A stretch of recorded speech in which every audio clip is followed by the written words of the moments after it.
Buenas noches, bienvenido a toda la audiencia. Hoy tenemos el gusto de continuar con el ciclo de conferencias sobre COVID que han sido patrocinados por la Sociedad Venezolana de Infectología con el apoyo crítico de la SOS Medicina y de la Facultad de Medicina de la Universidad Central de Venezuela. Y hoy queríamos tocar un aspecto muy actual, que es lo relativo a la vacunación contra el COVID o la COVID en Latinoamérica, y si estamos viviendo o enfrentando una verdadera solución o una ilusión en la práctica. Y en tal sentido vamos a tener el privilegio de contar con un conferencista extremadamente conocido en toda la región y muy respetado, que ya nos ha ayudado anteriormente en algunas de estas conferencias, que es el doctor Alejandro Macías. Vamos a tratar de presentar. Bueno, decíamos entonces que la conferencia de hoy, que tiene que ver con la perspectiva de la implementación de un programa de vacunación contra el COVID-19 en Latinoamérica, nos va a ayudar en tal sentido el doctor Alejandro Macías. El currículo de Alejandro Macías es muy grande. Yo simplemente resumí las cosas más importantes. En primer lugar, es un excelente amigo de todos los latinoamericanos que hemos tenido la suerte de conocerlo, y gracias a eso hemos abusado de su confianza y podemos tenerlo hoy.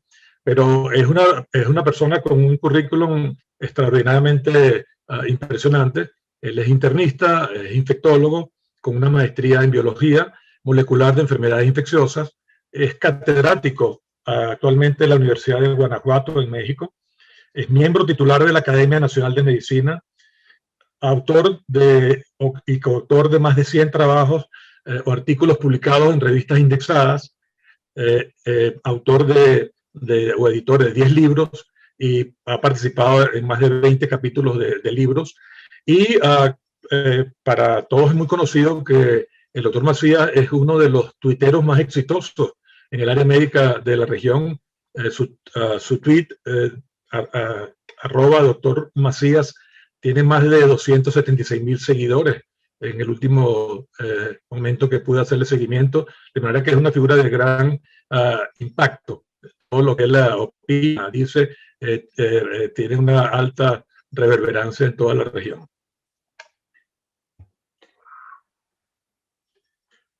Cuando es interesante, digamos, discutir este tema en el contexto actual. En primer lugar, porque estamos enfrentando una gesta realmente inédita, como dice el título de la figura. Es la primera vez que en una situación de pandemia se intenta controlar la situación, contribuir a controlar la situación con una campaña de vacunación mundial. Esto hasta ahora no se había hecho. Lograr hacer o implementar una campaña a escala global en un periodo de tiempo relativamente corto es un desafío tremendamente grande. Y para el momento se han administrado casi 700, o cercano ya a 700 millones de dosis en 153 países.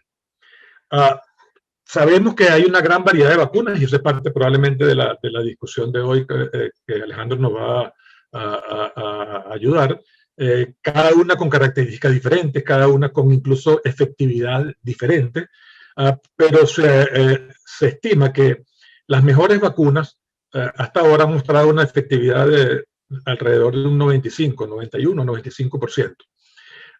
Y que obviamente es importante tener una coordinación a nivel internacional para poder contribuir a detener esta epidemia con esta estrategia de inmunización. También sabemos que se va a requerir vacunar o inmunizar entre el 70 y 85% de la población susceptible para controlar de alguna manera la diseminación del virus y volver a una relativa normalidad. Pero si vemos las proyecciones hasta el momento, lucen un poco sombrías. Con el ritmo actual de vacunación, que es alrededor de 16 millones o algo más de dosis por día, se necesitarían varios años para lograr el nivel significativo de inmunidad de rebaño mundial que se debe alcanzar para tratar de cortar un poco la diseminación de esta pandemia. Afortunadamente cada día surgen nuevas opciones en cuanto a vacunas disponibles, nuevos fabricantes que se agregan a esta gesta, y la disponibilidad seguramente va a ser mucho más importante en los próximos meses. Pero cuando vemos a América Latina en el contexto de la vacunación mundial contra esta enfermedad, vemos que representamos un segmento muy corto todavía del porcentaje mundial. Estamos apenas por encima de África. Cuando nos comparamos, muy por debajo de Asia, muy por debajo de Europa y de Norteamérica, de manera de que todavía América Latina, a pesar de ser una de las regiones con mejor historia en cuanto a la implementación de programas de vacunación, estamos muy rezagados con relación a las otras regiones del mundo en esta campaña contra la pandemia. Creo que también es interesante ver el ritmo en que algunos países están incorporándose en estas campañas de vacunación masiva, y en Latinoamérica justamente está uno de los países que a nivel mundial tiene el ritmo más rápido de incorporación de personas en el programa de vacunación, que es Uruguay. Está por encima del resto de los países, incluyendo Estados Unidos. Y en cuanto a Latinoamérica, lo sigue Chile, como vemos, en un lugar un poco más por debajo. Y tenemos básicamente Brasil, sería el otro país que en la región que tiene un ritmo de incremento de la vacunación importante cada día, que va a permitir de alguna manera entonces tener un porcentaje alto de la población vacunada en corto plazo. Tenemos como dos corrientes contrapuestas en esta lucha o en esta gesta que está planteada. Una es la obvia, digamos, conclusión de que la vacunación es un arma fundamental en el control de esta pandemia, si no la más importante, y que la disponibilidad de diferentes modalidades de vacunas a diferentes costos, con diferentes características, va a ser de gran ayuda para poder llevar a cabo esta labor. Pero tenemos también el escepticismo de mucha gente, el rechazo de parte de la población para ser vacunado, que lleva consecuencias serias como la que vemos en esta caricatura, de las personas muchas de las personas incluso con notoriedad pública que han hecho campaña para no vacunarse han terminado en unidades de cuidado intensivo e incluso muriendo en el peor de los casos. También tenemos cosas preocupantes, y por eso ponía aquí mucha tela para cortar. La efectividad de algunos programas de vacunación no han sido tan positivas o tan favorables como se concibió inicialmente. Es el caso, por ejemplo, de Chile, donde la efectividad, el informe salió justamente ayer, el informe oficial o el primer informe oficial sobre la efectividad de la vacunación en Chile con una vacuna de virus inactivado, que es la que utiliza mayormente el país, y ellos encontraron una efectividad de 57%, bastante por debajo de la que se ha reportado para algunas otras vacunas, muy parecida a la que se había reportado en este estudio fase 3 en la misma región, que es el caso de Brasil. Estamos hablando de efectividad a las 2 semanas después de la segunda dosis. Y también todos hemos vivido un poco esta casi telenovela que ha surgido alrededor de una de las vacunas actualmente de gran uso a nivel mundial, que es el caso de la vacuna del laboratorio AstraZeneca, donde tenemos informaciones, desmentidos, nuevas informaciones, cosas que nos preocupan, y hoy justamente oficialmente la Agencia Reguladora de Productos de la Unión Europea oficialmente reconoce que existe un vínculo entre la ocurrencia de casos muy raros, como ellos mismos lo califican, de fenómenos de coagulación inesperados en poblaciones con bajo riesgo, y el uso de esta vacuna y alteraciones asociadas en el nivel de plaquetas en estos pacientes. ¿Verdad? Que hay, digamos, cosas que nos llevan a mucho optimismo, pero hay cosas también que nos preocupan, y eso va a ser uno de los aspectos que seguramente Alejandro va a conversarnos de alguna manera. Necesitamos diversas vacunas. ¿Por qué? Porque necesitamos una variedad de vacunas que puedan funcionar para una variedad de personas, de edades distintas, de factores de riesgo asociados diferentes, etc. Además, necesitamos producir miles de millones de dosis de vacunas para poder proteger a nivel, a escala mundial, a todos los que están a riesgo. De manera que necesitamos muchos productores de vacunas. Además, necesitamos que estas vacunas lleguen a todas partes y a todas las personas que nos interesan. Y que estas vacunas estén disponibles, sobre todo para los países con recursos limitados, como es el caso de muchos países de la región, a través de las alianzas y mecanismos internacionales que avalan algunas de estas vacunas y que permiten el acceso a precios subsidiados de muchos de estas vacunas ya disponibles.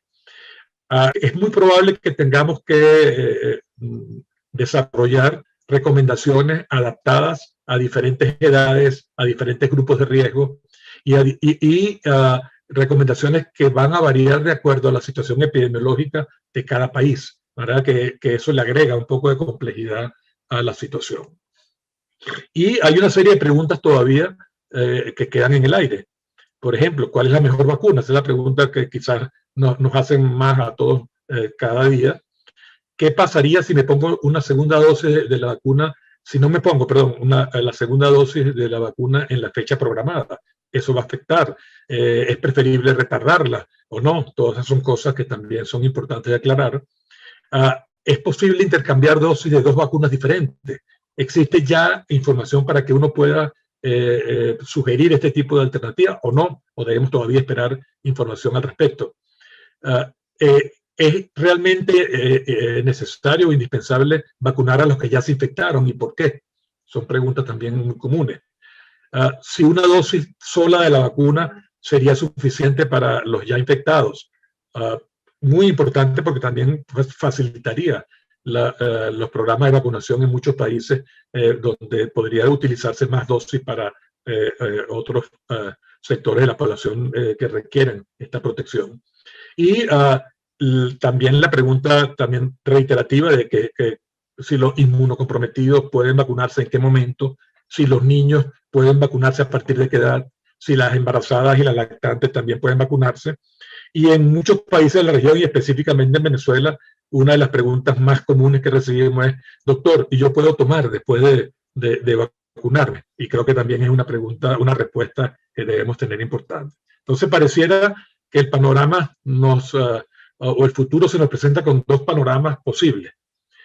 Un panorama muy optimista, que probablemente es el que van a enfrentar muchos países con recursos y que no estamos muy ciertos si vamos a poder participar de eso, que es la disponibilidad de un numeroso grupo de vacunas efectivas para aplicarse en el momento adecuado y poder tener un impacto importante en la pandemia, o un escenario extremo, muy pesimista, para países pobres como el que vemos en esta caricatura que remeda un poco las escenas vividas en la Embajada de Estados Unidos en Saigón en los últimos días de la guerra de Vietnam, donde había apenas una vía de escape y había demasiadas personas que no podían utilizar esa vía de escape, en este caso la vacuna, por las limitaciones en la cantidad, etc.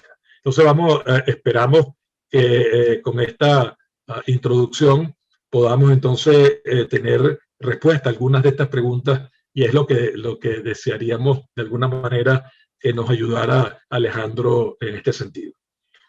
Alejandro, creo que estamos entonces en disponibilidad para que tú empezaras ya, ¿no? Muy bien, Jaime, pues muchas gracias. Primero es un gran placer, me siento muy honrado de mis amigos, que son muchos y conocidos ya de muchos años, de tantas gestas. Me siento muy honrado. También es un reto, puesto que estoy hablando con expertos. Me alivia un poco que me ha allanado ya un poquito el camino mi buen amigo Jaime, pero hay que decir que cualquiera de las cosas que pueda yo decir no dejan de tener también un sesgo, un juicio de valor de las cosas que yo he vivido y que todo está sujeto a discusión respecto de lo que voy a decir. Quiero entonces reiterar mi agradecimiento a la Sociedad Venezolana de Infectología, a todos mis buenos amigos por invitarme y si me permiten voy a compartir la pantalla para iniciar con mi presentación. Creo que ahí la estamos viendo, ¿verdad? Correcto. Sí, lo ve. Cualquier cosa me avisas, Jaime, si se detiene o cualquier cosa. Bueno, de la pregunta solución a ilusión, voy a hablar de la vacuna básicamente, pero también inevitablemente quiero hablar de algunos otros 2 o 3 aspectos que creo que confluyen para que saquemos una conclusión. ¿Y de qué podemos hacer? No solo con la vacunación, sino con otros aspectos alrededor de la pandemia que nos ayuden a controlar esto mejor. A mí siempre me gusta empezar, puesto que yo estuve trabajando muy intensamente en México en la pandemia de 2009-2010. Una comparación con aquella pandemia. Miren, en el peor momento de aquella pandemia, en todo este grupo de hospitales de alta especialidad en México, los Institutos Nacionales de Salud, el peor momento lo vivimos por ahí de octubre del 2009. En este grupo de hospitales de alta especialidad teníamos hospitalizados 216 pacientes con influenza y 86 intubados en el 16 de octubre. Bueno, yo les digo que ahora en México, este número, 216 hospitalizados, lo podemos tener en uno solo de estos hospitales. Y así ha sido por un año completo. Y el número de intubados, 86, ahora pudiera ser una aspiración. Tenemos hospitales en donde hemos tenido más de 100 pacientes intubados en un solo día y así mes tras mes, tras mes, tras mes. Entonces, no nos equivoquemos, esta pandemia tiene en órdenes de magnitud mayor intensidad, gravedad, daño agudo, crónico e impacto para la salud pública y para la vida de todos nosotros en el futuro en relación con la pandemia de 2009-2010. Y seguramente en los últimos 100 años es el peor problema de salud al que se ha enfrentado el mundo y probablemente en relación a cuestiones sociopolíticas, pues probablemente con excepción de las grandes guerras mundiales, también es la peor situación a la que se ha enfrentado el mundo en los últimos 100 años. En relación con el coronavirus, no voy a hablar mucho, solamente recordemos que el genoma del coronavirus, como virus de ARN, es un genoma que está mutando, pero tiene una corrección, tiene correctores en su reproducción que le permiten tener menos, digamos, mutaciones más limitadas que, digamos, el virus de influenza, por ejemplo, que no tiene eso. Y prácticamente todas las mutaciones que tenemos de importancia clínica en la actualidad tienen que ver con la proteína de espiga del virus. Y casi todas las que conocemos se refieren a mutaciones en esta proteína, que es la que se une a la célula del huésped.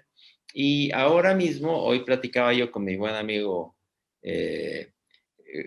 con mi buen amigo Pepe Esparza, un distinguidísimo infectólogo, virólogo venezolano, que este virus pareciera tener mutaciones que se dan de manera natural hacia un control y que no tiene la infinita cantidad de mutaciones que puede tener el virus de influenza. Y eso tiene mucho que ver con la vacunación, porque algunas de estas mutaciones pueden escapar a la vacunación, pero si nosotros ajustamos nuestras vacunas en el futuro, probablemente el virus ya no tenga demasiados, le decía yo a Pepe, conejos en la chistera, y que eso nos permitiría de manera halagüeña un control a través de las vacunas que no podríamos lograr con la vacunación de influenza. Las mutaciones bien conocidas, por ejemplo, para estas fechas, la mutación 614 ya prácticamente la tienen todos los virus que circulan actualmente. La 501, que le da mayor transmisibilidad, digamos, pues está básicamente en las mutaciones o en las variedades del Reino Unido, de Sudáfrica, de Brasil y probablemente de otras muchas que tiendan a evolucionar hacia una mayor transmisibilidad. O sea, el virus se adapta con un escaso número de mutaciones de las que al parecer en el futuro no va a tener mucho más. La 484K, que también está en la variedad de Brasil, en la variedad de Sudáfrica, es la que se conoce típicamente como la mutación de escape, y esa es muy importante para las vacunas, porque esa mutación parece ser que es la que le permite al virus escapar a los anticuerpos naturales o a los de algunas vacunas, al menos parcialmente. Eso voy a volver más tarde. Esta mutación 417 también que la tienen la sudafricana, la brasileña, pero tenemos variedades en California, en Nueva York, en México tenemos también nuestras propias variedades. Y también yo he escuchado de ahí de algunos expertos que ya también estamos tratando de describir variedades y variedades y variedades que probablemente no tengan ya ninguna importancia clínica, que tendríamos que estar describiendo variedades del virus que puedan tener algún evento, ya sea sobre la transmisibilidad o la resistencia a la vacunación en el futuro, y no caer en estar reportando cada vez más variedades que no tengan alguna importancia clínica. En México teníamos, decíamos, básicamente ahora una variedad, la variedad B111, 222, que tiene la mutación 478 o T478K, y ya es una variedad, digamos, típicamente mexicana, y pareciera que tiene que ver también con una facilidad de la transmisión. Pero otra vez, estas variedades que vemos siguen siendo en su mayoría sensibles, al menos parcialmente, a las vacunas que tenemos, porque sí hay que decir que estas variedades tenderán en el futuro a predominar y que las mutaciones que acabo de describir también probablemente tenderán en el futuro a existir en la mayoría de los virus hasta que al virus se le acabe, como decía y platicaba yo con Pepe Esparza, se le acaben al virus los conejos de la chistera, ¿verdad? Es importante que el cubrebocas, a pesar de lo que se le politizó, hay un cierto acuerdo de que se parece a una vacuna, porque no filtra todas las partículas, evita que acases tu dosis letal 50, o sea que evita que por lo menos si te enfermas no te mueres, pudiera incrementar los casos asintomáticos, que si el 80% de la gente usara uno eficaz, se reducirán las muertes en 2 meses en un 50%, eso es de acuerdo con los modelos matemáticos, y la promoción de líderes y autoridades es insustituible para el apego. Esto sería una especie de vacuna en lo que tenemos la vacuna y pudiéramos arribar a esa realidad que nos contaba ahorita Jaime al respecto de que, bueno, y si por mientras tenemos solamente una ilusión, porque los países latinoamericanos no podemos comprar las vacunas, por lo menos al mismo costo o al mismo paso que lo están comprando los países ricos, bueno, pues que tenemos por lo menos el cubrebocas, que desgraciadamente en algunos de nuestros países se ha politizado. Porque hay que recordar que las vacunas serían parte del control más que de la mitigación. Control es que no haya casos. Y ahí tenemos el distanciamiento social, los cierres de actividades, la educación, la comunicación, la detección temprana, el uso de cubrebocas y sobre todo la vacunación serían parte del control. En América Latina ha sido muy difícil, por ejemplo, decirle a la gente que no salga a trabajar, porque ¿cómo le dices que no salga a trabajar a alguien que hoy va a salir a ganar un dinero para comer mañana? Entonces, en México el control ha sido muy difícil, en América Latina ha sido muy difícil también por eso, porque no vamos a tener la economía cerrada toda la vida. Es por eso que la vacunación puede tener inclusive un mayor valor en nuestras sociedades que en lo que tiene los países que están pudiendo pagar la vacuna, o por lo menos detentarla. Y mitigar es que haga menos daño a través de la detección temprana y la oxigenoterapia, el que la gente no reciba una arrobas de medicamentos que no le van a servir para nada. Y a eso me voy a referir un poco, porque esas cuestiones también son importantes. Y mientras no tengamos vacuna, ¿cómo tratamos o cómo estamos tratando a la gente?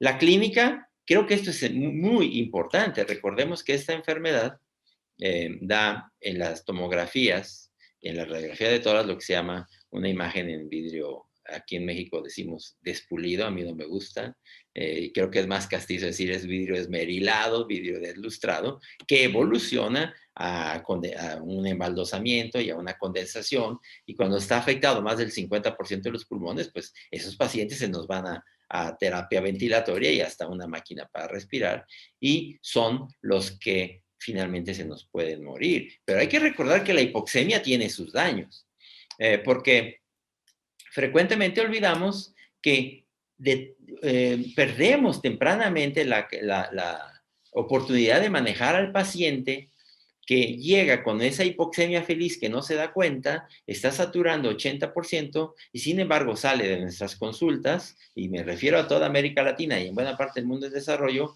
con una serie de medicamentos, antibióticos, ceftriaxona, levofloxacina, colchicina, acitromicina, que no solo no le van a servir, sino le dan un falso sentimiento de seguridad. Y en cambio, en lugar de decirle, mire, consígase un oxímetro que le va a costar menos que toda esa medicina, y si usted baja del 90%, dependiendo de la altura a la que nos encontramos en qué ciudad, pues avise porque usted necesita una terapia ventilatoria temprana. Y yo lo que he visto en México es que en muchos lugares los pacientes pierden esa oportunidad.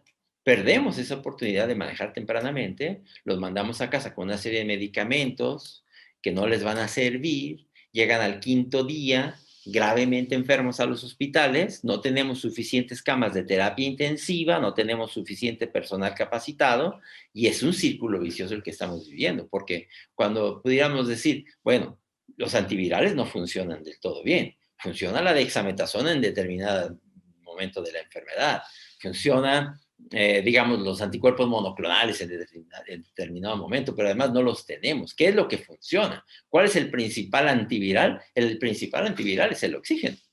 ¿Cuál es el principal anticoagulante? Porque también les damos anticoagulantes. Bueno, el principal anticoagulante es el oxígeno. ¿Cuál es el principal inmunomodulador? ¿Verdad? Porque tocilizumab podrá ser bien en un momento, pero en etapa temprana el principal inmunomodulador es el oxígeno. Hay un daño bien determinado que por no dar el oxígeno a tiempo y por mal manejo de nuestros pacientes tempranamente, que tiene que ver con otro problema crónico ya en América Latina, de que tenemos un mal sistema primario de atención médica en la mayoría de los países. No quiero decir que en todos tenemos un deficiente manejo temprano, un deficiente sistema primario de atención.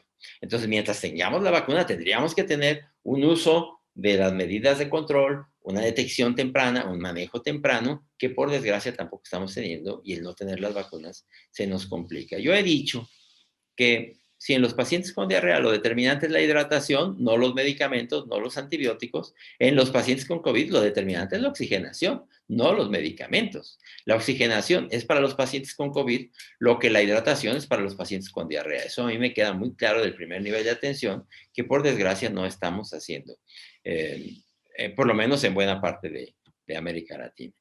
Respecto a la inmunidad, recordemos que no solamente son los anticuerpos, esos son mis garabatos, discúlpenme, sino la inmunidad celular y la memoria, tanto de anticuerpos como la enfermedad o la memoria celular, y que entonces no pretendamos medir nada más la inmunidad en la población al respecto. Ya comentaba ahorita yo también eso, algo con Pepe Esparza, y lo comentó también Jaime, que no es nada más medir anticuerpos, la inmunidad, y cuál es la proporción de gente que ya pueda tener anticuerpos. El problema es que los anticuerpos tienden a desaparecer. No sabemos bien a bien cuánta gente ya tiene inmunidad, al menos alguna inmunidad parcial.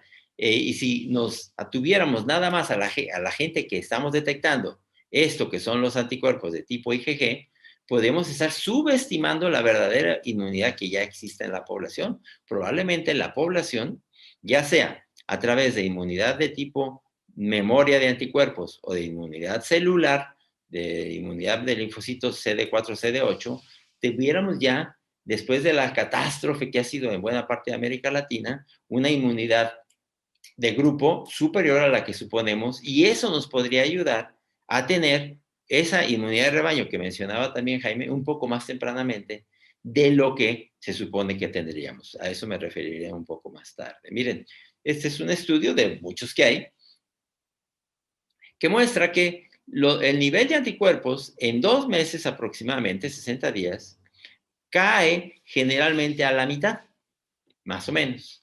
De manera que depende del nivel inicial, tú vas a tener un nivel detectable o no después de 2 meses. Si tenías un nivel muy alto, después de 2 meses todavía vas a estar arriba del nivel de detección. Pero los anticuerpos tienden a disminuir.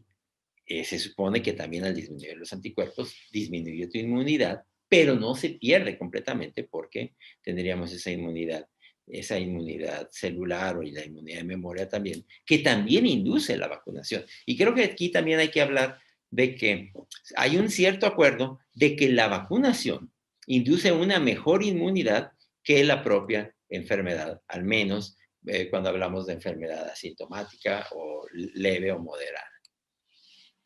Necesitamos una vacuna para que se reduzca el riesgo de infección, desde luego, el riesgo de gravedad, el riesgo de morir y que nos permita reactivar nuestras economías. Mencionaba también ahora Jaime cómo están teniendo un gran nivel de vacunación en Chile, pero la eficacia es de apenas el 55%. Bueno, estamos hablando probablemente de la eficacia contra enfermedad sintomática, pero probablemente estamos hablando de que es una vacuna también, la vacuna que están usando, que es de virus completos en Chile, probablemente a pesar de que no se reduce el número de infecciones, sí está reduciendo el número de gente grave y el número de gente que está muriendo. No olvidemos entonces que las vacunas miden su efectividad no solo en la enfermedad, sino cuánta gente tiene que, si ya te enfermaste, que no te hospitalices, o si ya te hospitalizaste, que no te mueras. Y también las vacunas tendrían que medirse en su capacidad de permitir retomar nuestras actividades económicas, que no es rápido, como vamos a ver. El haber tenido una vacuna antes de un año no es ni más ni menos que un verdadero tributo al ingenio de la humanidad y a lo que podemos hacer cuando nos ponemos de acuerdo.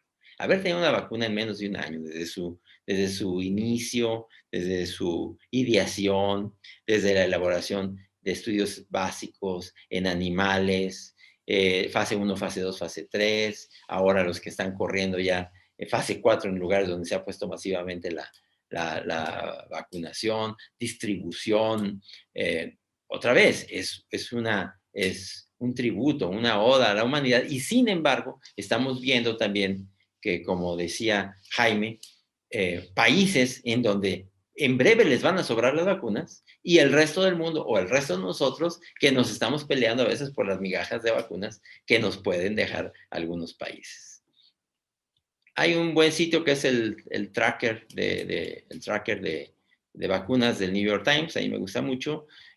Saber que vamos a tener muchas vacunas y eso es muy bueno, que no vamos a depender nada más en el futuro de 2 o 3 vacunas, vamos a tener muchas vacunas e inclusive en muchas naciones que están viendo ahora con los dedos en la puerta la necesidad de producir sus propias vacunas, las va a haber y eso abonaría a lo que mencionaba también Jaime, ¿cómo le vamos a hacer para finalmente tener vacunada a toda esta humanidad que es una gesta que nunca se había tenido, de vacunar a prácticamente todo el mundo, de entrada toda la población adulta? Bueno, favorece el que vamos a tener, al parecer, muchas vacunas y ese ideal de decir, bueno, esta vacuna, por ejemplo, la vacuna de AstraZeneca, pues parece que no es lo ideal para mujeres jóvenes porque pueden tener un problema de coagulación. En ellas vamos a usar esta otra. Ese ideal de tener distintas vacunas para distintas personas, pues lo vamos a tener en el futuro, no ahora. Yo ahora, y también lo mencionaré, lo que digo en México, ¿cuál es la mejor vacuna? La que te toque, ¿verdad? Porque si te pones a decir, yo estoy esperando que llegue la de Pfizer,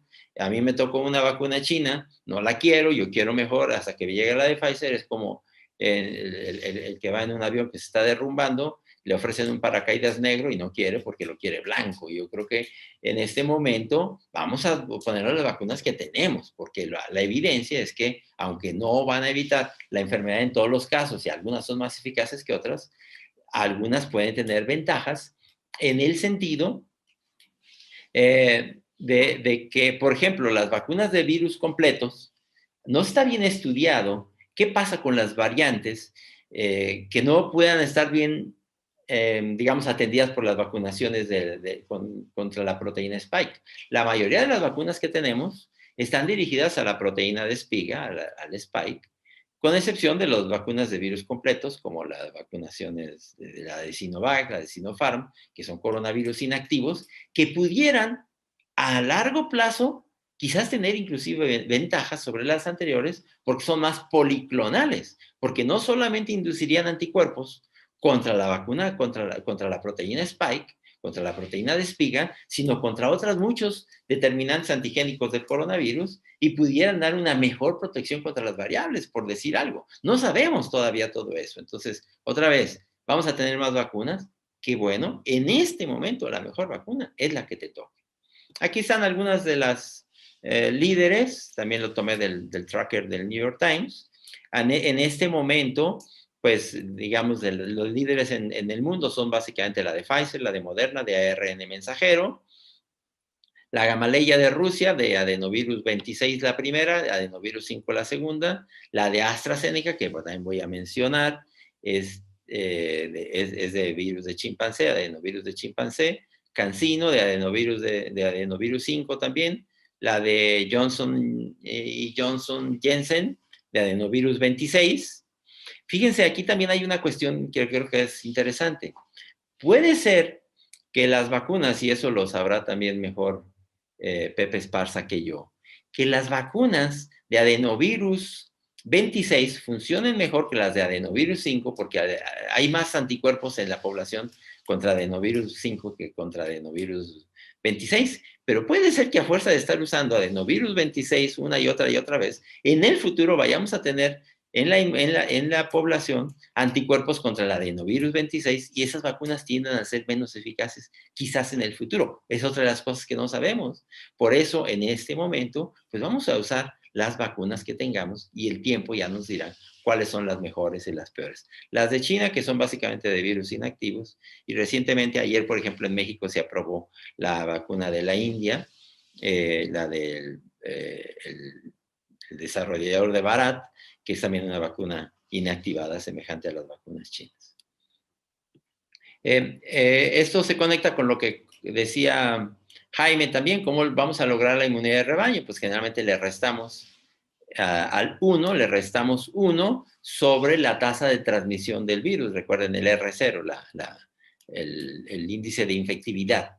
Que se supone que para esta vacuna es alrededor de 3, entonces es 1 menos un tercio, necesitaríamos vacunar al 66% de la población, lo mencionaba también Jaime, pero puede ser que ya tengamos mucha más gente inmunizada, naturalmente porque ya se enfermaron y ya se aliviaron. Yo puedo decir, por ejemplo, que el nivel de actividad ha sido tan intenso en algunas regiones de donde yo vivo, que yo creo que difícilmente va a haber menos del 40% de la gente ya con inmunidad. ¿Qué quiere decir? Que si vamos a llegar al 70%, nos faltaría ese 30%. Y probablemente si vacunamos otro 40%, no necesariamente ese 66%, 70, 80%, vayamos a lograr una inmunidad de rebaño más rápidamente. Porque la situación hay que verla en un nomograma como este. Tenemos aquí, en este eje de las ordenadas, la eficacia de la vacuna. Vamos a suponer que tengamos una vacuna que tiene un 80% de eficacia. Lo cruzas contra la inmunidad ya existente, que en este momento desconocemos cuál es, pero vamos a suponer que es del 30% en algunas regiones donde ya hubo una intensa actividad. Tú lo cruzas con este 80% y te vas a dar cuenta que necesitas vacunar más o menos al 40% de la población para alcanzar esa inmunidad de rebaño. Esto es algo alentador, que quizás no necesitamos vacunar al 80% de la gente para alcanzar más pronto de lo que pensábamos la inmunidad de rebaño. Yo creo que en algunas de esas situaciones podríamos encontrarnos en algunos de nuestros países de América Latina. En general, muchos países han adquirido suficiente vacuna. Aquí ven ustedes el porcentaje de vacunas que ha adquirido los países contra su nivel de población y, por ejemplo, Chile, que ha adquirido más del doble de la vacuna. Recuerden que las vacunas, estamos hablando aquí de dosis, la mayoría necesitan 2 dosis. Entonces, cuando dice 200%, pues realmente es para el 100% del 100% de la población. Y aquí tenemos también contratos a través de gobierno o de instituciones. En México tenemos un contrato muy sonado, que por desgracia no ha producido el número suficiente de vacunas, que es el de la Fundación Carlos Slim, y al que me referiré un poco más tarde, porque eso está sobre la vacuna de AstraZeneca, que se iba a producir o se va a producir entre Argentina y México, para Argentina, México y algunos países de América Latina, que por desgracia todavía no ha podido producir lo que se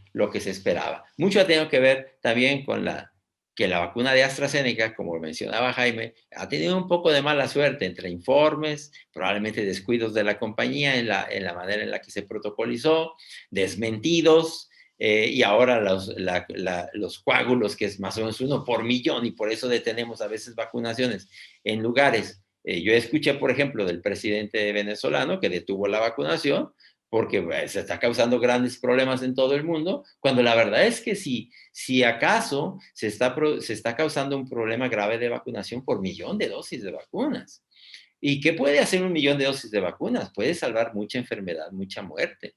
Entonces, creo que tenemos que también aprender a ver que una seguridad del 100% no existe. El riesgo cero no existe y tenemos que aceptar que algunas de nuestras vacunas, por ejemplo las de Pfizer, pues tienen el riesgo de anafilaxia. Es bajo, pero existe. No hay que decir que hay riesgo cero. La vacunación de AstraZeneca probablemente tiene el riesgo de la trombosis inducida por la vacuna. Bueno, ¿cuánto es ese riesgo? Y lo podemos aceptar. Y así para las distintas vacunas. Por ejemplo, creo que aquí les muestro de Brasil y México algo que es típico de lo que ocurre en la región, que ahorita les mostraré, cómo la principal esperanza de estos países, y ahorita vamos a mostrar para otros países de América Latina, realmente es la vacunación de AstraZeneca, porque se pudo contratar en grandes números, porque tiene transferencia tecnológica, porque va a producirse en muchos lugares del mundo, porque es económica, porque se puede se puede transportar con mucha facilidad. Entonces, es una vacuna predominante sobre otras, por ejemplo, la de Pfizer, que es muy buena vacuna, pero tiene sus requisitos para transportarse. Las vacunas, México, por ejemplo, inicialmente tenía mucho más vacuna de AstraZeneca en relación con las demás, y en la medida que no se ha podido producir la vacuna de AstraZeneca, se han tenido que ir a comprar de otro tipo, como decimos en México, se han tenido que comprar de chile, de dulce y de manteca, porque no teníamos suficientes, entonces el gobierno tuvo que salir a comprar en donde hubiera, ya ahora tenemos más la vacuna de Gamaleya, tenemos más vacunas chinas de la que se suponía que íbamos a tener inicialmente, porque la vacuna de AstraZeneca se suponía que íbamos a tener para México, Argentina y América Latina una producción que iba a exceder por ahí de los 15 millones de dosis cada mes. Y no la hemos tenido, como decíamos. Aquí está para otros países de América Latina. También vean en gris que una muy buena parte estaba representado, al menos inicialmente, por la vacuna de AstraZeneca. Chile, que ha vacunado mucho con las vacunas de virus completos, la vacuna de Sinovac, y probablemente esto representa también lo que decía ahora Jaime, que es una vacuna que probablemente contra enfermedad no tenga una eficacia alta. Habría que ver en Chile cómo es en plazo intermedio y largo el impacto que tenga sobre la hospitalización y la muerte. Y creo que lo que está pasando en Chile es típico también de lo que nos está ocurriendo en otros lugares. Aquí en México, por ejemplo, México es un país muy grande y muy diverso, en donde la enfermedad entró en diversos grados en distintas regiones. Regiones que ya castigó muchísimo, las siguientes oleadas son más leves. ¿Por qué? Porque el virus encuentra menos gente a la que infectar.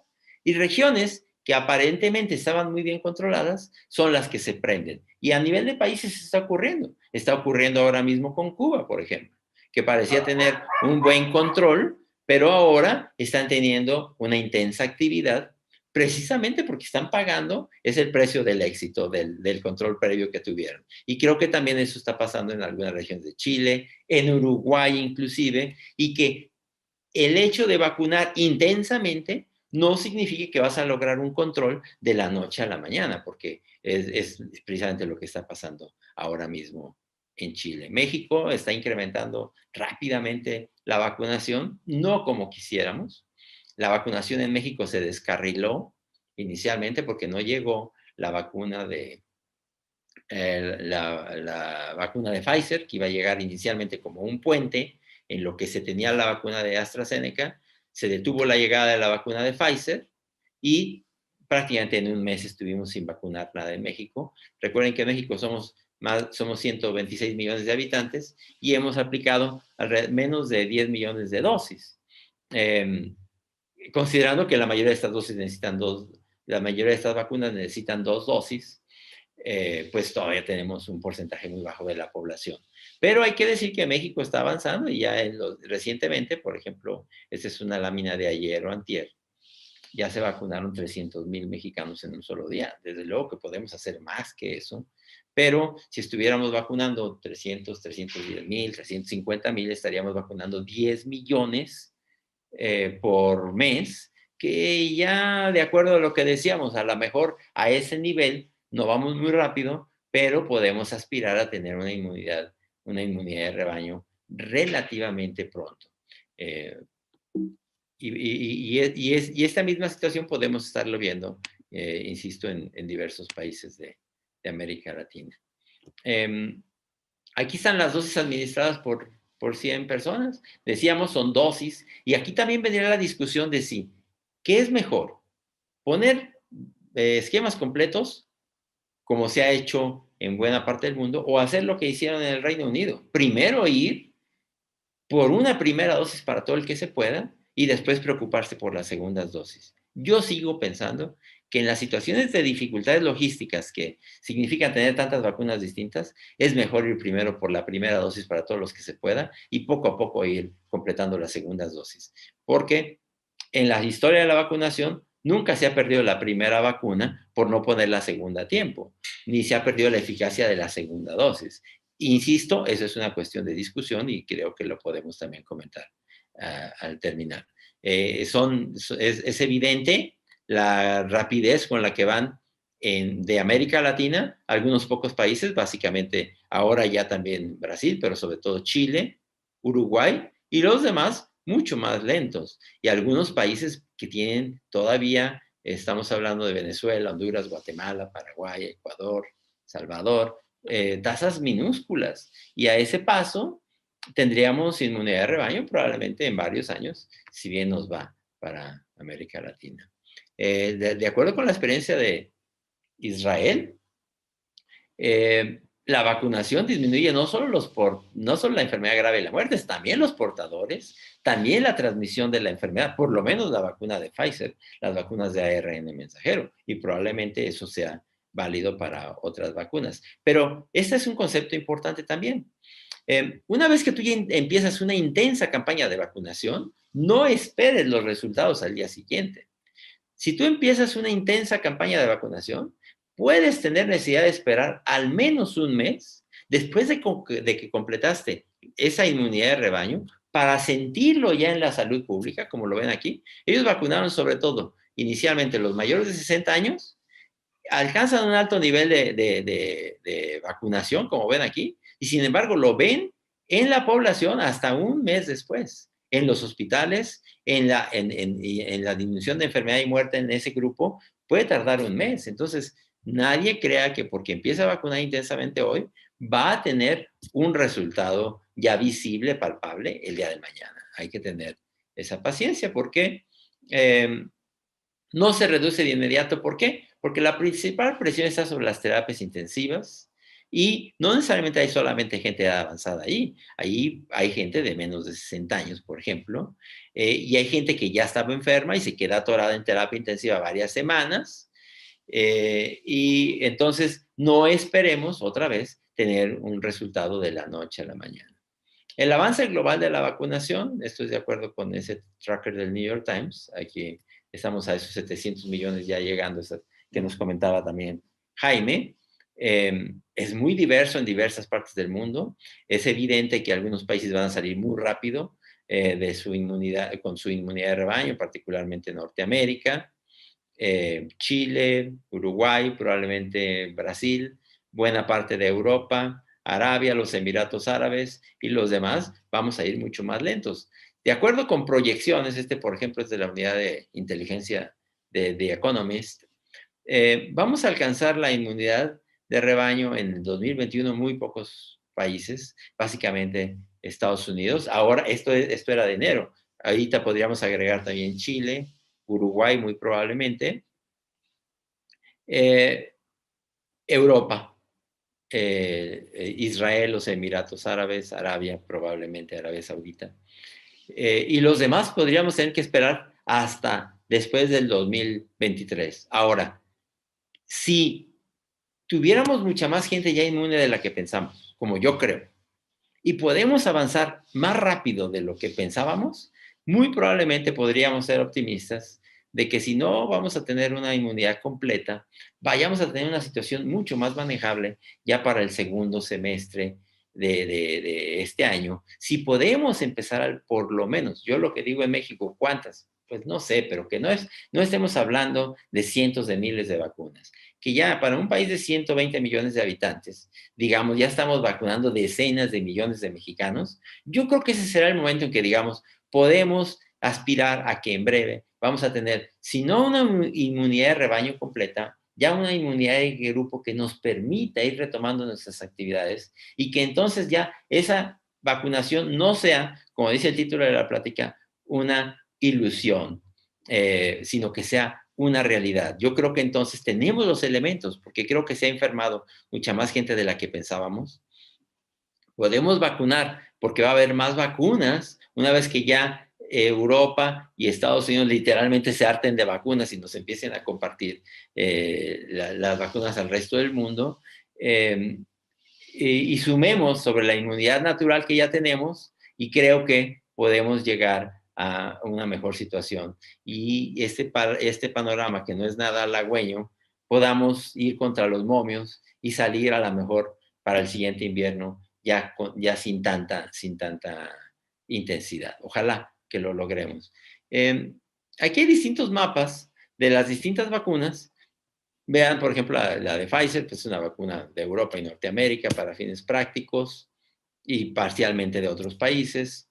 La de Moderna, las vacunas chinas, la Gamaleya. Y lo que yo decía que la vacuna de AstraZeneca es la mayor esperanza de vacunar al mundo y por eso también es una desgracia todo lo que le ha ocurrido al respecto de informes y desmentidos y dimes y diretes, porque realmente es la vacuna que pueda tener una distribución mundial, pero particularmente para América Latina es una vacuna importante.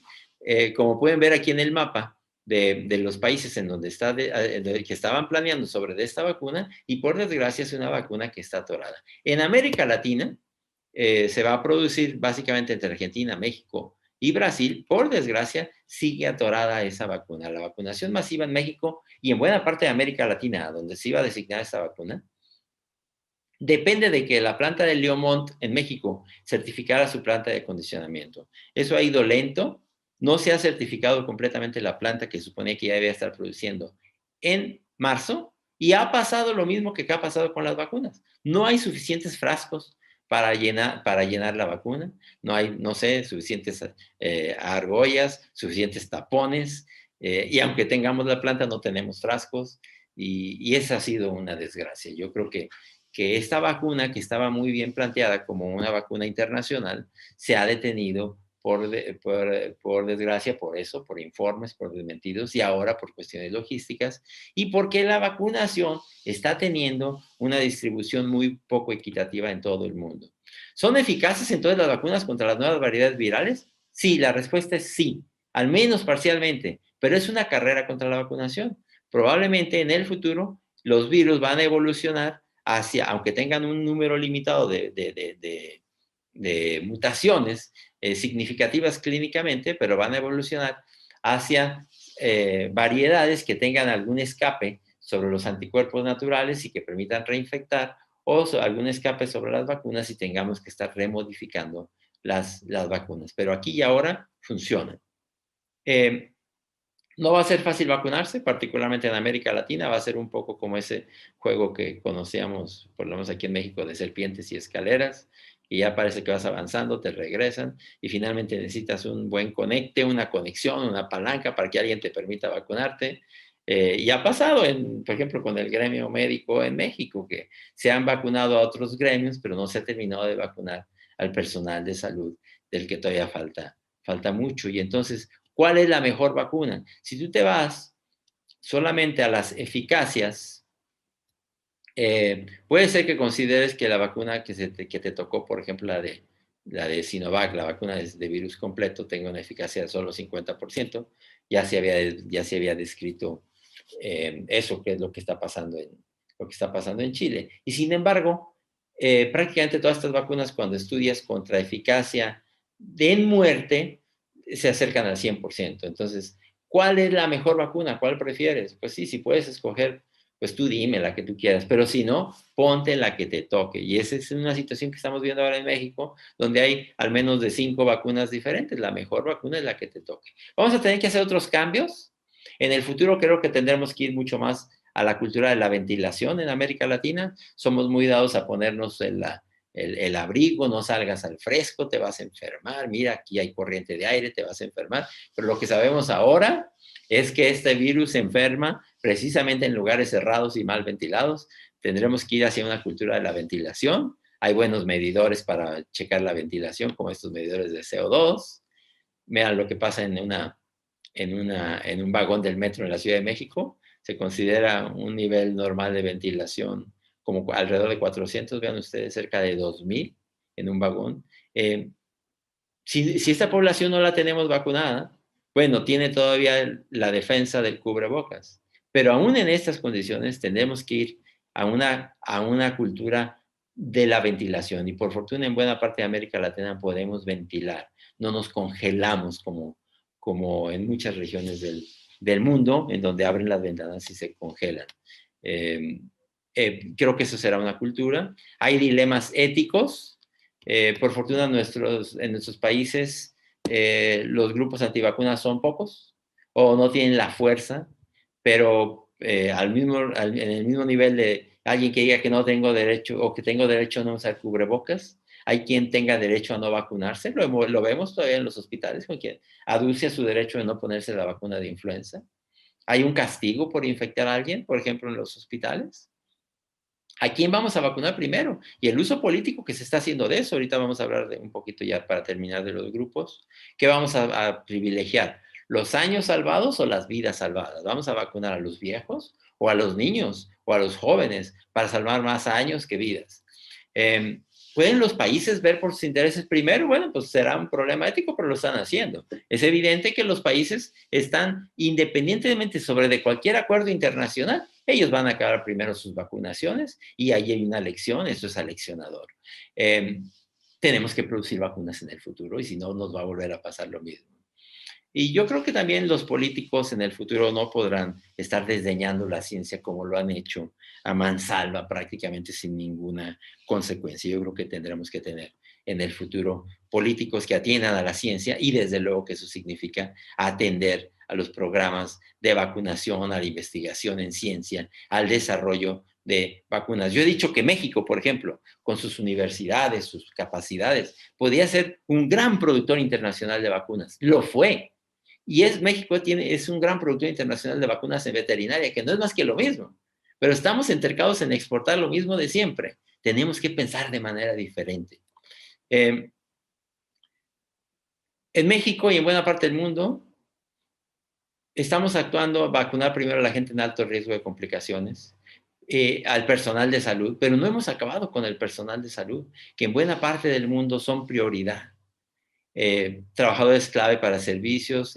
Cada país tendrá sus jerarquías de vacunación hasta alcanzar la inmunidad de rebaño. Seguramente tendremos que llegar a jóvenes y niños también. Pero lo que ha sido también una desgracia es el uso político de esas estrategias de vacunación. A veces la vacunación ha sido poca y ha sido aplicada con fines políticos.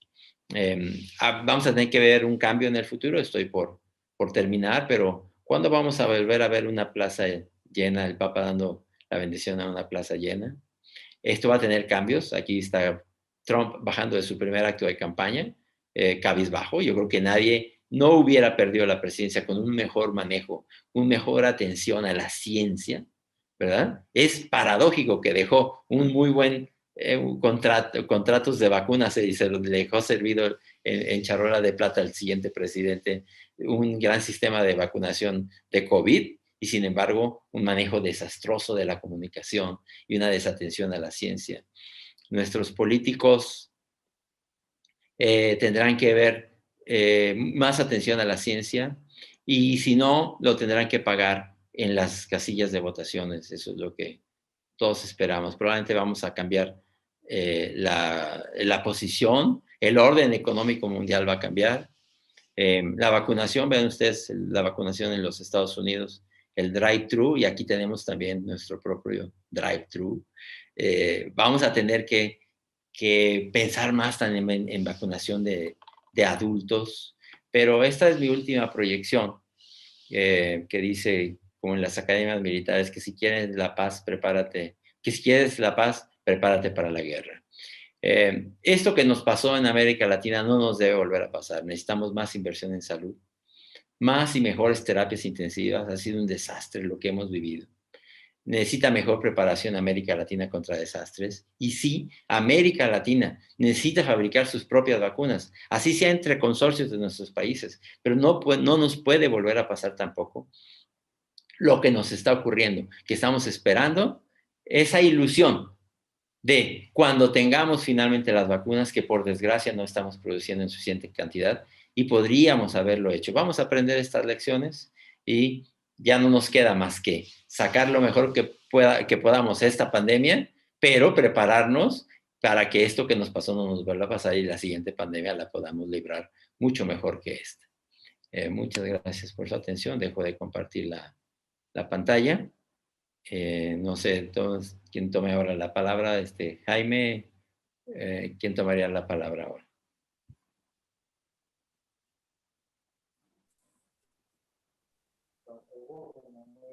Bueno, Jaime creo que tiene problemas de conexión. Ok. Pero bueno, doctor, yo estoy aquí segunda al bate. También, sí me comentó. Sí, qué bueno que no tenemos ese juego aquí en Venezuela, ese juego que nos dijo allí de la vacunación, porque ya estamos como mal de por sí. Vamos a ir aquí con las preguntas. Hay muchas que usted ha ido contestando poco a poco, pero una que me parece interesante, ¿cómo pueden saber que la efectividad de la vacunación en Chile es 57% si apenas la miden en 14 días, a los 14 días de la segunda dosis? Bueno, yo no conozco, yo escuché ahorita en la estadística que comentó Sí, Jaime, y yo conocía esa estadística de acuerdo con los estudios previos de la vacuna de la vacuna china, de la Sinovac. Pero no sé cómo lo están midiendo en Chile. No me sorprende, ¿eh? No me sorprende que la eficacia contra la enfermedad no sea cercana al 100% o al 90%, porque esa vacuna ya se había determinado que es así. Y yo decía en la plática que, sin embargo, esas vacunas de virus completos podrían tener a un plazo mediano y largo algunas ventajas, ¿verdad? Como que son mucho más policlonales, pero eso lo podría comentar también mejor Pepe Esparza, que a lo mejor anda por ahí, él nos puede ayudar con eso. A ver, vamos a ver si el doctor Esparza se puede conectar para que nos comente de una vez aquí este tema, porque pues en Venezuela realmente tenemos una disyuntiva justamente con estas vacunas. Bueno, todos le decimos vacunas por país, en China, rusa, En México pero también. sí, sí, creo que pues el mundo, incluso hasta con el tema de las mutaciones. Eh, bueno, y muy importante el tema que usted dice acerca de que la política y la ciencia deberían de ir de la mano en estos temas y eso no ha sido posible ni en el primer mundo ni en el último mundo, obviamente en el mundo más bajo menos y es grave lo que está pasando, sinceramente. Y yo creo que, Aquí, perdón, ahí conviene decir que en el futuro, sí, tenemos que ver los que nos dedicamos a la medicina, a las ciencias biológicas, ¿Cómo podemos impulsar que los líderes políticos se apeguen más al manejo científico del gobierno? Porque el gobierno también es una ciencia, ¿verdad? No es que el gobierno se pueda hacer sin saber hacer nada. Creo que nosotros tenemos que contribuir a exigir que los políticos tomen más en cuenta los datos de la ciencia. Bueno, creo que nos falta un poco de actitud, quizás. Ya está No lo por ahí sé. Jaime también. Sí me Sí, gustaría que él comentara, Jaime, y a ver vamos, si Jaime, puede contigo. Jaime comentar al respecto de esta aparente poca eficacia de la vacuna de China, la vacuna Sinovac, que yo comenté Sí. que, bueno, puede parecer poco eficaz, pero que al final lo más importante es que la gente no se muera. Pero no sé si tú puedes comentar algo a ese respecto, Jaime. Sí, Jaime, es que una de las preguntas, de las primeras preguntas es cómo pueden saber que la efectividad de la vacuna en Chile es del 57% si apenas la miden a los 14 días de la segunda dosis. A ver qué puedes comentar. Sí, bueno, básicamente casi todas las publicaciones que han salido de estas vacunas, que son todas nuevas, se han medido alrededor de los 28 días después de la segunda dosis. Y eso ha sido así en los estudios fase 3 que se hicieron, como mencionaba Alejandro, el caso de Brasil, que fue un resultado muy parecido, hasta quizás discretamente por debajo del de Chile, en cuanto a efectividad. Lo que vamos a ver después es lo que, digamos, los epidemiólogos llaman eficacia. O sea, vamos a ver a lo largo del tiempo cómo se comporta la vacuna en la vida real y cuál fue el grado de protección que confirieron a la población. Pero estos datos que se mencionan, que fue el primer informe publicado oficialmente por la Universidad Católica de Chile, por cierto, o investigadores de la Universidad Católica, se limita a la parte de respuesta serológica y a la ocurrencia de infección. Como mencionaba Alejandro, no sabemos, vamos a ver posteriormente los datos ya más definitivos en cuanto a la prevención de enfermedad grave y de muerte, que son muy importantes o hasta más importantes mismo que los datos de la prevención de infección. Yo quisiera aprovechar hay una pregunta que me pareció muy simpática, que fue la primera pregunta, de hecho, que se hizo, Alejandro, que no sé si tiene que ver más con la magia que con la vacuna, pero ellos preguntaban que se podía explicar un poco mejor el asunto de los conejos en las chisteras.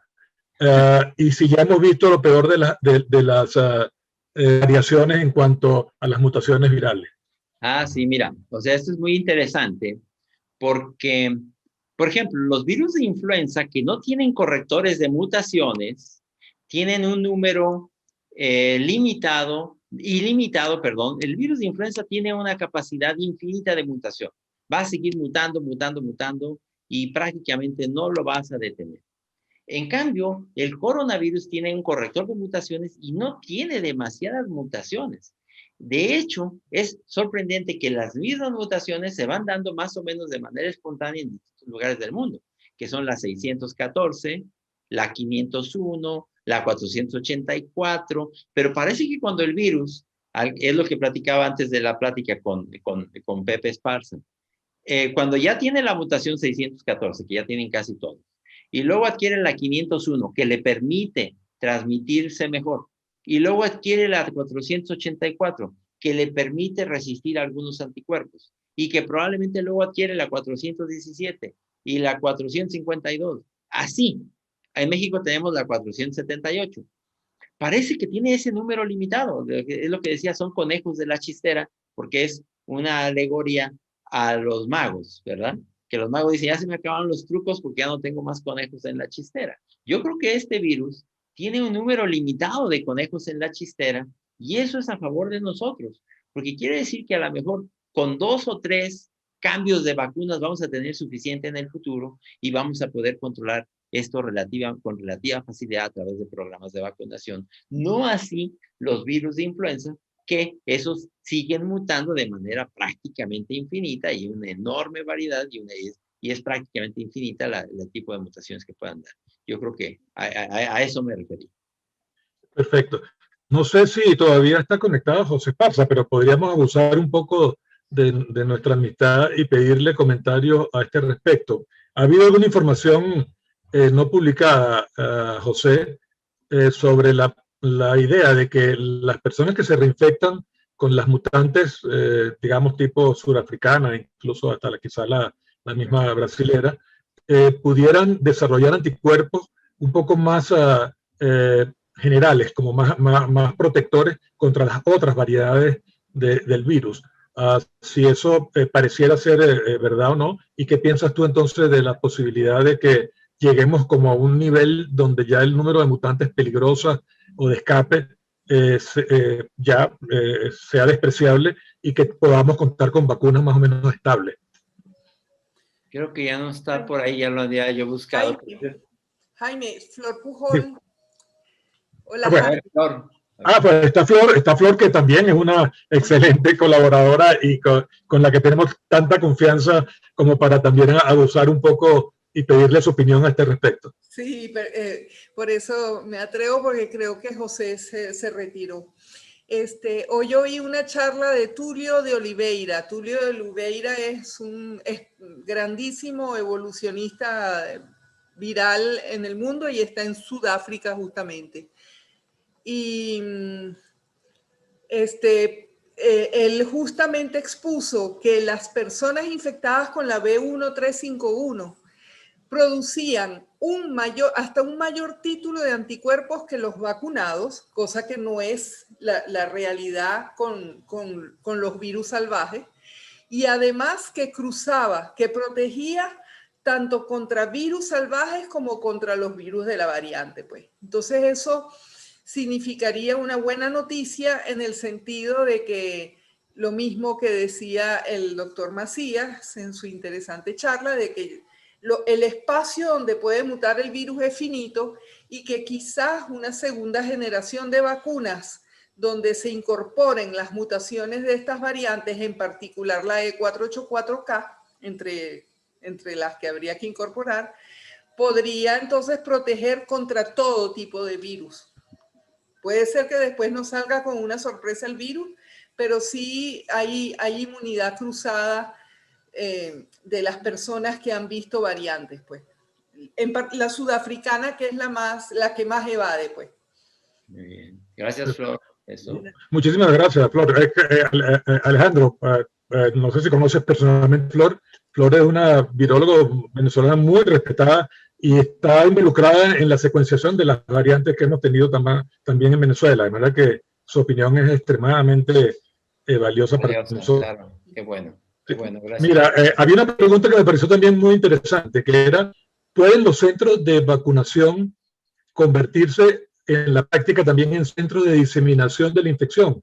¿Ha sido eso un problema o tú lo ves como un problema en la práctica en el contexto de esta pandemia específicamente? Sí, fíjate que esa es una pregunta muy válida, porque es algo que la gente tiene temor, ¿eh? Dice, bueno, yo he estado encerrado en México por un año y ahora me van a sacar para irme a infectar, yo mejor no voy.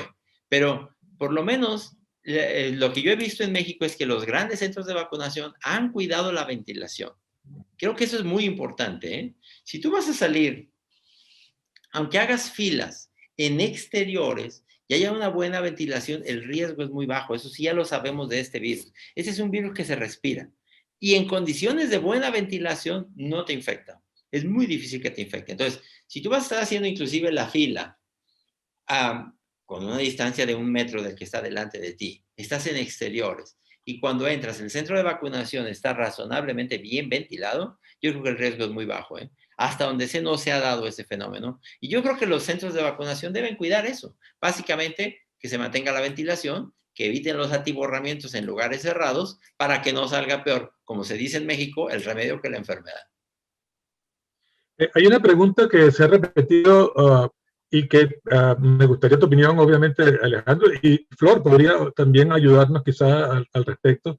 ¿Cuál es el verdadero papel del fenómeno de reforzamiento asociado con anticuerpos que se ha sugerido que pudiera jugar un papel pernicioso en las personas vacunadas justamente contra el SARS-CoV-2 si realmente eso está más en la fantasía de la gente o hay datos que permitan avalar ese temor de que con el empleo masivo de estas vacunas estamos también favoreciendo la ocurrencia de enfermedades graves por estos fenómenos de reforzamiento inducido por anticuerpos, como ocurre en el virus dengue, en los pacientes que se infecten después de vacunados. Ahorita le pedimos también su opinión a Flor, desde luego, pero yo creo que es una buena implicación teórica, ¿eh? Porque además estamos viendo de una enfermedad que es bifásica. Tiene una fase aguda, relativamente benigna, y luego tiene una segunda fase mucho más grave que la primera en algunos, y exactamente como hace el dengue. Entonces, sí es natural pensar que puede haber ese fenómeno de incremento de gravedad, que sin embargo no lo hemos visto con los pacientes vacunados. Yo creo que es una buena implicación teórica, pero no se sustenta en la práctica y en lo que estamos observando. No sé, Flor, si quieras comentar algo a ese respecto. O sea, a nivel experimental, ¿hay algún dato, Flor? No, creo que ya fue dicho. Perfecto.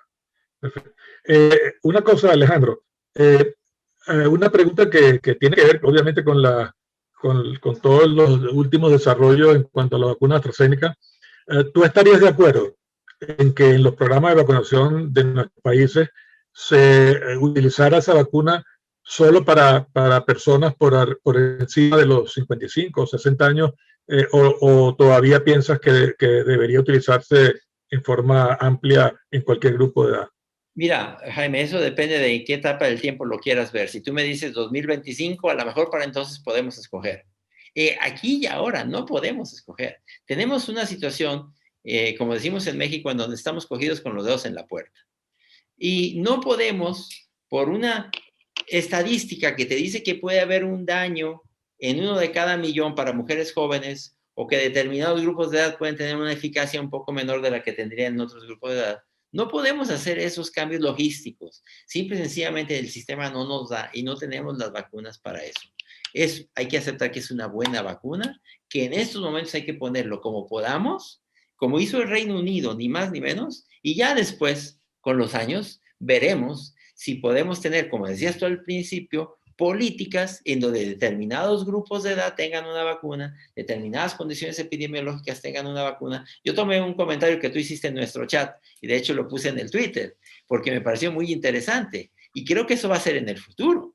Pero aquí y ahora vamos a usar las vacunas que tengamos para todos y ya después vemos qué tan difíciles nos podamos poner para una vacuna determinada.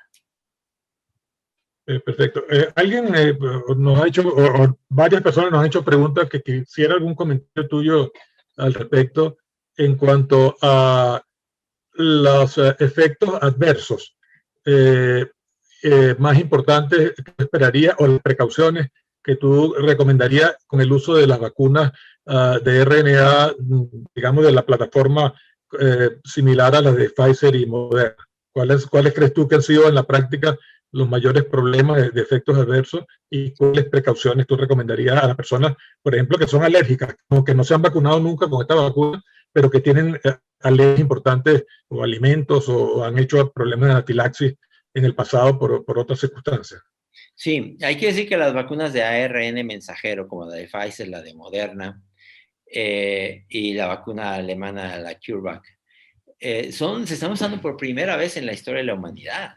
Y algo que sí está ocurriendo es que en algunas personas hay una reactogenicidad muy intensa. Son vacunas que en algunas personas muy reactogénicas, o sea, te dan dolor local intenso a veces, fatiga, fiebre por varios días. Yo he presenciado fiebres de 5 y 6 días con esas vacunas. Hay que decir que hay que aguantar, porque en algunas personas son vacunas muy reactogénicas. Probablemente en el futuro, a través de una fabricación, al parecer que tiene que ver con la nanopartícula de lípidos, se pueda reducir esa reactogenicidad. Pero también parece que esa reactogenicidad es parte importante de su inducción de inmunidad. Entonces, hay que advertirle a la gente que puede sentirse prácticamente como si tuviera influenza y que si tiene alergias, que al pelo de gato, que a la nuez, que al cacahuate, que se puede vacunar. No son ese tipo de alergias las que preocupan con estas vacunas, particularmente con la de Pfizer. Yo diría que quien habría que tener un cuidado especial es la gente que haya tenido anafilaxia. O sea, anafilaxia es una reacción alérgica muy grave que te puso al borde de la muerte, que te llevó frecuentemente a un hospital y que te tuvieron que salvar porque te estabas ahogando. En ese grupo de pacientes habría que considerar probablemente un protocolo de administración distinto. A lo mejor se puede poner la vacuna, pero primero se pone un poquitito y luego otro poquitico y otro poquitico, así hasta que juntas 5 inyecciones intramusculares, que parece que es la solución que están proponiendo. Pero fuera de quien haya tenido anafilaxia, no, esa es una vacuna para todos. Igual que las vacunas de AstraZeneca. ¿Y tú le ves más perspectivas a las vacunas de una sola dosis en nuestra región a corto plazo, independientemente de su efectividad, puede ser un poco menor que la vacuna de doble dosis disponibles en este momento? Mira, yo creo que por cuestiones de logística y de costo, el poder tener una sola dosis en más gente es más redituable que querer completar ahorita todos los esquemas y guardar segundas dosis y dificultar la logística. Es la experiencia, al menos, del Reino Unido. En el Reino Unido apostaron por la primera dosis, a veces contra la opinión de muchos y muy respetables. Y yo creo que cualquiera aquí puede opinar distinto. Mi opinión es que es bueno tener vacunas de una sola dosis o que vacunas de 2 dosis que han demostrado eficacia con una sola dosis se puedan poner primero en una dosis y se completen en un tiempo futuro en la medida en que logísticamente vaya siendo posible vacunar a millones y millones y millones de personas. Porque hay que decir que, por ejemplo, la vacuna de una sola dosis de Johnson & Johnson es de una sola dosis porque así se diseñó su protocolo. No porque sea mejor en una sola dosis o no porque pudiera no ser mejor si pones 2 dosis de esa vacuna. Porque a lo mejor si de esa vacuna pones una segunda dosis también es tan buena como las demás o mejor. Entonces, yo aquí creo que la discusión es, ¿vas a poner primero una primera dosis a todos los que puedas o vas a asegurar segundas dosis a un grupo menor y va a ir asegurando esquemas completos? Yo soy de la posición de poner la primera dosis, ya sea de vacunas de una sola dosis o de vacunas de 2 dosis, a todos los que se pueda para incrementar la inmunidad de grupo y la inmunidad de gente que no queremos que se nos ponga grave en los hospitales. Alejandro, ustedes han vivido una situación un poco parecida a nosotros y muy grave en cuanto al número de personas del personal de salud que han sido afectadas y que han muerto por el virus.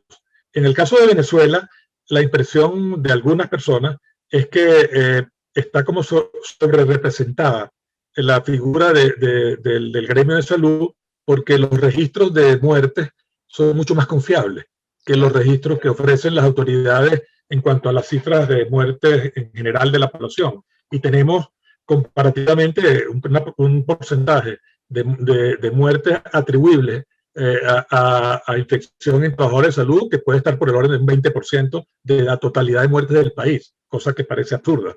Pero en el caso de ustedes, que también han vivido problemas serios en cuanto a la tasa de letalidad en personal de salud, es real esa, digamos, cifra mucho más elevada que el resto de la población para los trabajadores de salud. ¿Y a qué acuyes tú si eso fuera el caso que haya ocurrido de esa manera? Mira, sí, desde luego que debe haber un sesgo, que la determinación es mejor para el personal de salud que para el resto de la población y puede haber una sobrerepresentación, pero que el problema es real y que es muchísimos trabajadores de la salud han ofrendado su vida para eso que no nos queda duda, y que la han ofrendado en el trabajo también, creo que en eso no debe quedar duda. Es más, el que creemos que tiene menor riesgo puede ser el que tiene más riesgo. Creemos que tiene mucho riesgo el que está en terapia intensiva con pacientes que ya están arrojando pocos virus y creemos que no tiene riesgo el que está viendo al paciente en el primer nivel de atención, que es cuando tiene más virus y que lo ve en condiciones precarias, sin ventilación, en espacios cerrados. Entonces, yo creo que la cifra, o sea, a ver, el problema es real. Sí puede haber una sobrerepresentación, pero no creo que sea mayúscula, Todos hemos visto caer amigos, compañeros, gente de trabajo en los servicios de salud, que no creo yo que esté gravemente sobre representada la cifra. Hay una pregunta práctica que pareciera que la respuesta es diferente en cada país en cuanto a cuánto consideras tú que es lo que uno debería esperar para vacunar a personas que tuvo una enfermedad clínica reciente. Y incluso, vamos a hacer la pregunta todavía más extensa, que hayas tú en una persona que hizo la enfermedad después de la primera dosis, ¿cuánto tiempo esperarías para aplicar la segunda dosis en la práctica también? Sí, primero, el que ya tuvo la enfermedad, yo creo que se tiene que vacunar porque hay alguna evidencia, con excepción, como decía Flor, de la gente que se infectó con la cepa, o no con la cepa, con la variedad sudafricana, que la vacuna produce mejor inmunidad que la propia enfermedad. Ahora, también es verdad que algunas personas que ya tuvieron la enfermedad, cuando se ponen la primera dosis de la vacuna, tienen reacciones intensas, son muy reactogénicas. Yo diría, si ya tienes la enfermedad, si ya tienes evidencia de haber tenido la enfermedad y la primera dosis de la vacuna te dio muchas molestias, quédate con una sola dosis. Esa sería mi recomendación. Y la segunda parte de la pregunta, ¿cómo era, Jaime? Eso, ¿cuánto esperarías primero si tuviste la enfermedad clínica reciente para vacunar? Y si tuviste enfermedad después de la primera dosis, ¿cuánto retardarías la segunda dosis? Sí, no hay un estudio de eso, ¿eh? Yo creo que en términos generales prácticamente todos aceptamos de que te esperes un mes después de que te sientes bien, ¿ya? O sea, de que ya estás razonablemente mejor clínicamente, un mes para la segunda dosis. Pero no hay, y si tú me dices, no, es que yo creo que son 15 días, o alguien me dice, yo creo que son 40, perfectamente, esa es tu opinión y puede ser mejor o tan buena como la mía, porque eso son opiniones. Perfecto. Hay una pregunta que es una información que sería interesante para nosotros. ¿Cuáles son las variantes que están circulando mayormente en México? Y si Flor está todavía disponible, la pregunta también está específicamente dirigida a ella. ¿Cuáles son las variantes predominantes en Venezuela y a qué se refieren las autoridades de salud cuando están hablando de la variante P2? Si eso realmente es una variante como tal que tenemos o no. Entonces, en ese orden, Alejandro y Flor, si es posible que nos comente algo. Ahorita empiezo yo.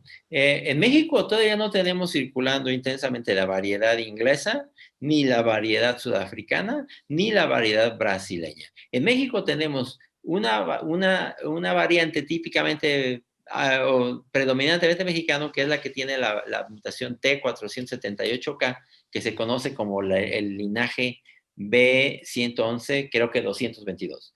No se sabe cuál es la implicación, pero 80% de los virus que están circulando en México son de esos. Parece que responden bien a la vacunación, no son más graves, parece que pudiera tener alguna ventaja en la transmisión, pero en México, en conclusión, no tenemos todavía masivamente circulando ni la variante inglesa, ni la variante brasileña, ni la sudafricana.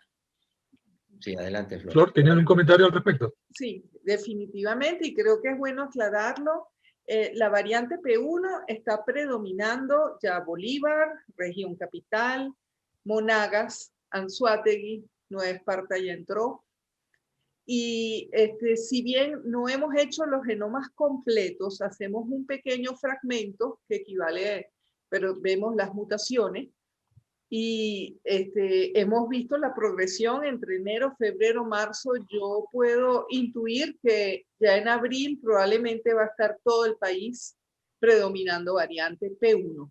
La P2 no es definitivamente P2, es parecida a P2, lo que tiene es la mutación E484K.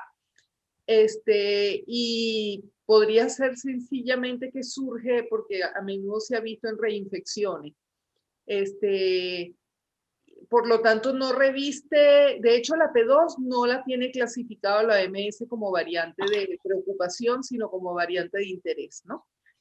No es solo por tener las mutaciones, sino que se le tiene que atribuir una serie de características para que sean de preocupación. La P1 definitivamente es la P1, tenemos la espiga completa, tenemos la de lesión de la NSP6, y se ha invadido, pues está tomando la ventaja sobre lo que circulaba antes en Venezuela. Y definitivamente es responsable junto con el incremento y la relajación de medidas en carnaval, pero es responsable con el incremento de casos violentos que estamos viendo en este momento. Muchísimas gracias, Flor. Bueno, podríamos estar horas hablando con Alejandro de esto y de muchas cosas más, por cierto, pero obviamente no podemos y no queremos abusar más de su tiempo. Pero hay dos preguntas finales que me gustaría hacerte del chat que creo que son de interés. Una es, ¿cuál sería, que es una pregunta práctica, cuál sería el aislamiento? O sea, si es el mismo, el aislamiento que tú recomiendas para una persona que fueron vacunados y se infectan, que aquellos que no han sido vacunados. Si tú crees que hay alguna diferencia en la práctica, en el riesgo de transmisión o en el manejo de estos pacientes. Sí, se supone que quienes están vacunados pueden tener una carga viral menor. Pero yo creo que la indicación de aislamiento, que generalmente en México llevamos ahora a 10 días a partir de la prueba positiva, hay quien se va a 14 días, yo creo que son 10 días, yo creo que eso no cambia y que sería igual en las personas que están vacunadas. Por eso se le recomienda también a la gente que está vacunada que todavía, aunque esté completamente vacunada, no dé rienda suelta, digamos, a sus actividades, a sus gustos, a sus fiestas, porque está bien, tiene ventajas, que haga las cosas, digamos, dentro de una burbuja y que no considere que pueda no representar un riesgo para los demás. Lo más probable es que ya no lo sea, pero todavía existe la implicación teórica de que pudiera tener una enfermedad asintomática o una enfermedad de baja carga viral y podía todavía infectar a algunas personas. Pero yo no creo que eso cambie las políticas de aislamiento. Perfecto. Y una pregunta final, que es mejor hacer a alguien que no viva en Venezuela, porque tiene que ver un poco con cuestiones geopolíticas. Quizás nosotros vamos a tener que, probablemente, vamos a disponer de una vacuna basada en funciones de péptidos, que es la vacuna, una de las vacunas producidas en Cuba, la llamada, creo, Soberana 2. Esta es una vacuna que aparentemente es una secuencia de péptidos producida de forma recombinante, que después ellos la conjugan con el virus de la hepatitis B de la vacunal y utiliza un ayudante que es alúmino, ¿no? Entonces, si estas vacunas, vamos a hacerlo más general para no digamos, restringirlo a esta única vacuna, porque hay otras similares. Las vacunas estas basadas en péptidos o en segmentos de la proteína S, en la práctica han resultado igualmente buenas, tienen algunas limitaciones, en tu opinión. ¿Cómo ves tú el futuro de esas vacunas? Mira, yo creo que son buenas, son brillantes. El problema está en que actualmente le pedimos ya a las vacunas más seguridad inclusive que a los medicamentos. Si yo tuviera un medicamento que te digo, mira, este medicamento te salva la vida de una enfermedad muy grave y no tiene absolutamente ningún efecto colateral, lo puedes tomar como si fuera agua, tú me dirías, yo creo que ese medicamento no sirve para nada, porque no puede ser. Pero eso sí lo queremos de las vacunas. Entonces, sí podemos tener vacunas muy bien diseñadas, bien probadas en grupos cortos, en animales, en estudios de fase 1, fase 2, pero ya queremos siempre estudios de fase 3 de 20,000 contra 20,000. Y es ahí donde está la dificultad, que son estudios costosísimos que solamente pueden hacer compañías o países que tienen acceso a muchísimos recursos, porque es ahí donde está la dificultad. Pero yo creo que si fuéramos a probarlos en grupos un poco más pequeños, sería perfectamente viable decir que podemos tener otros tipos de vacunas en el futuro muy eficaces que podríamos, digamos, sacar de manera un poco más expedita. Bueno, Alejandro, de verdad que ha sido un grandísimo gusto poder compartir contigo. Creo que nuestra audiencia regional se ha beneficiado mucho de tus comentarios y además de lo agradable que siempre son tus charlas y como dicen ustedes en México, tus pláticas en general. Verdad que estamos sumamente agradecidos y verdad que nos gustaría poder contar contigo en el futuro eventualmente para otro tipo de actividades similares. Siempre estamos dispuestos, Jaime, con los hermanos venezolanos, con todos los hermanos latinoamericanos, con mucho gusto lo hacemos. Es un honor, un privilegio estar con ustedes y poder saludarlos. Muchas gracias por la invitación, me siento privilegiado. Muchísimas gracias, Alejandro. Y no sé si la doctora María Graciela López quiere hacer algunos comentarios finales o el doctor Héctor Arrechedera para que despidamos la sesión en definitiva.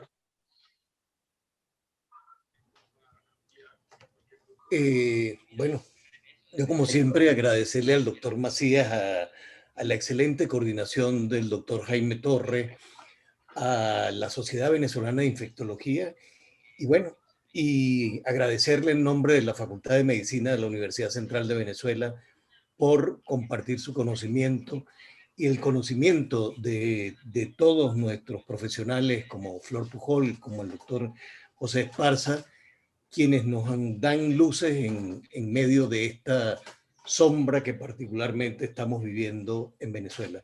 Y ojalá podamos mostrar pronto una cara y un semblante un poco más favorable. Muchísimas gracias a todos y desde la Universidad Central, nuestro agradecimiento a todos ustedes.